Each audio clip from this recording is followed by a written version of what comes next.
As soon as they made it to the fabulous Las Vegas, they freed the animals to distract the driver. Then they started walking down the streets to find food and a new transport. There was no rush since the deadline was 5 days from now. Not to mention the small Lady Liberty made Percy homesick.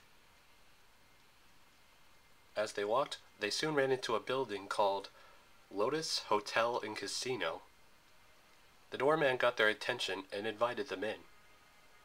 Percy didn't know why he accepted this just like that after what had happened the past week, but all three of them just walked inside and took a good long look around. Inside, it didn't seem anything like the other hotels in Vegas. Not like the ones with all those slot machines, poker tables, blackjack tables, and all that adult garbage. This one seemed more family-oriented. The lobby opened up to a giant game room. There was a rock climbing wall and a bunch of arcade games. Even ones with virtual reality suits. There was also a snack bar and a slide. A bellhop got their attention and gave them each a green cash card for the food and games. Percy asked how much all this cost, but the guy looked at him like he was joking and said that they're limitless. All this seemed too good to be true, but they bought it and the bellhop gave them the key to room 4001. They immediately raced back down to the game room after showering. As they played, Percy started to feel like something wasn't right. Again. He noticed one guy dressed like Elvis and asked him what year it was. 1977, he said. No, seriously, said Percy. Now this was getting even weirder. He started to ask others who thought it was 1985 or 1993. Other people just ignored him with their eyes glued to the TVs and games. Everyone had claimed they hadn't been in a hotel very long. How long had he himself been in a hotel?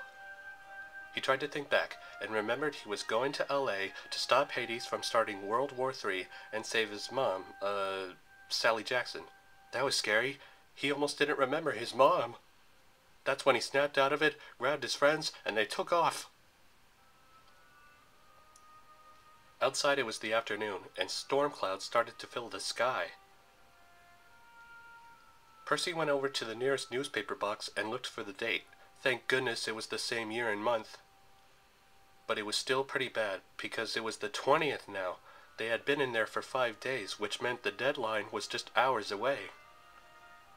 Annabeth caught a cab and asked the driver to take them straight to Los Angeles. He almost didn't accept it until she gave him her green cash card. He swept it and was drooling over the meter, revealing an infinity symbol. Then he hit the gas and they zoomed to Los Angeles. On the way, Percy mentioned the water spirit said to go to the Santa Monica beach before entering the underworld. So they stopped at the beach and Percy walked into the water. Then a shark swam up to him and cuddled at his leg. He touched the dorsal fin, and then suddenly Percy was pulled deeper into the ocean. The deeper it got, the darker, and Percy had let go as soon as he saw something glowing in front of him. It was the same water spirit from the St. Louis River. She congratulated him on his journey and gave him 3 magic pearls. She said once he is in need of them, he just needed to smash one of them at his feet. Then Percy asked her, why doesn't my dad help me at all?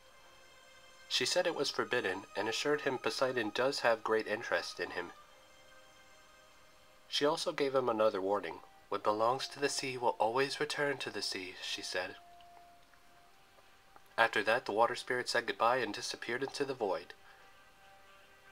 Percy tried to stop her and ask her what she meant when she said, "Don't trust the gifts." As he watched her disappear, he heard her say, "Listen to your heart," and she was gone. He swam back up to the surface and back on the beach and quickly showed Grover and Annabeth the pearls. No gift comes without a price, Annabeth warned him.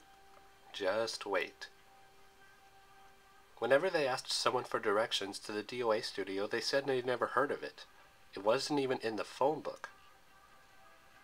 It started to get late, and eventually they came across Valencia Boulevard and spotted a building that said DOA Recording Studios. It was obvious the mist was keeping any mortals from seeing it. Inside it was brightly lit and full of people. The walls were steel gray, there was a hand-shaped cactus plant, and every seat in the lobby was taken. They saw a tough-looking guard with sunglasses and an earpiece behind the security desk. His name tag said, Charon. "Alright, let's go kick some underworld butt," said Percy. They went up to the desk and got the guard's attention. He spoke to them in a British accent.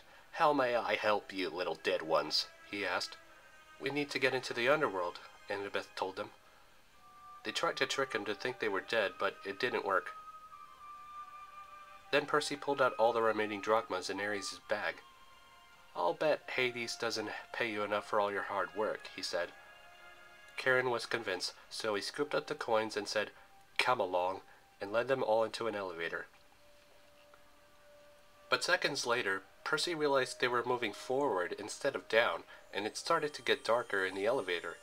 He blinked for a second, and when he opened his eyes again, he found himself on a boat floating through a deep, endless, pitch-black cavern. Karen's suit was now replaced by a shadowy cloak, and his face was replaced with a skull. He was pushing the boat forward with a stick through a black oily river filled with bones and junk. The river Styx. Now this place is not the place you want to be. At all. Annabeth held on to Percy. He felt a little embarrassed, but still could guess how she felt just being in the cavern. Minutes later, the boat came to a stop next to a path in the cavern, and the trio climbed out. "I'd wish you good luck, mate, but there ain't any of that down here," said Charon. "And don't forget to mention my pay rate." After he left, the trio followed some corpses down the dark path. Ares' bag started to feel even heavier along the way. Just the thought of being stuck standing around in this place, good or bad, forever, just seemed, well, you know. Percy wondered if mortals were down here, and any of them believed in a different afterlife. Well, just blame the mist again. Minutes later, they were led into an even wider cavern where the corpses were walking past a huge castle. The Palace of Hades. "Suppose it's not too late to turn back?"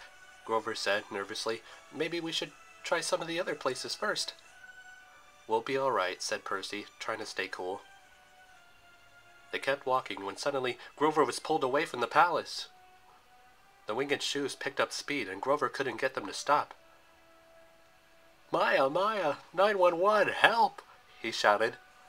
Percy caught him right before he was pulled over the edge of a cliff. They pulled the shoes off his goat hooves, and the shoes flew down into the bottomless pit.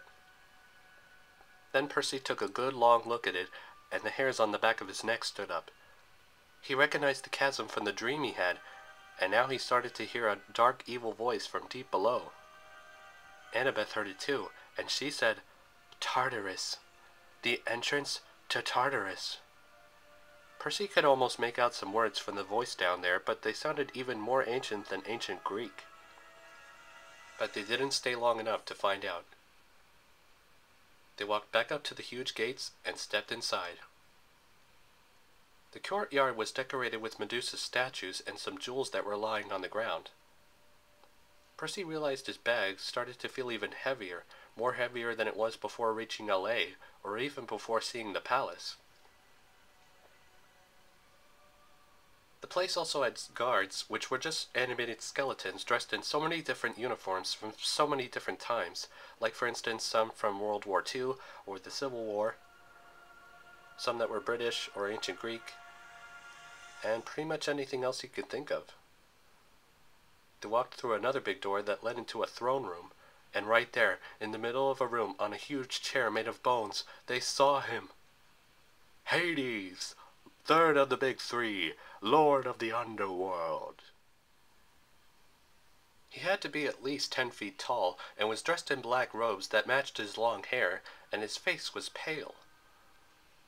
The evil look on his face might remind you of any terrorist from history. "You're brave to come here, son of Poseidon, or rather foolish after what you did to me," Hades said. "Lord, Uncle," Percy said, "I've come with 2 requests. There can't be a war among the gods, 'cause it would just be bad for the mortal world." "Really bad," Grover added. So please, let me carry Zeus's Master Bolt to Olympus. Do you think I want war? Hades asked angrily. Do you have any idea how much trouble I've been through lately? A long time ago, I was once a god of wealth, but all these expenses... Karen wants a pay raise, by the way, Percy said. All these deaths that keep coming is driving me insane. I did not ask for this war. But you took the Master Bolt, Percy said. Lies! Hades shouted. You might fool Zeus, boy, but not me. I've seen your father's plan to use you to steal the bolt right on Olympus during the winter solstice, and my helm of darkness. Wait, said Annabeth, your helm of darkness is missing too? Don't play innocent with me, Hades shouted. Now return my property, or I shall unleash the dead and make your world a nightmare. But we don't have the helm, said Percy.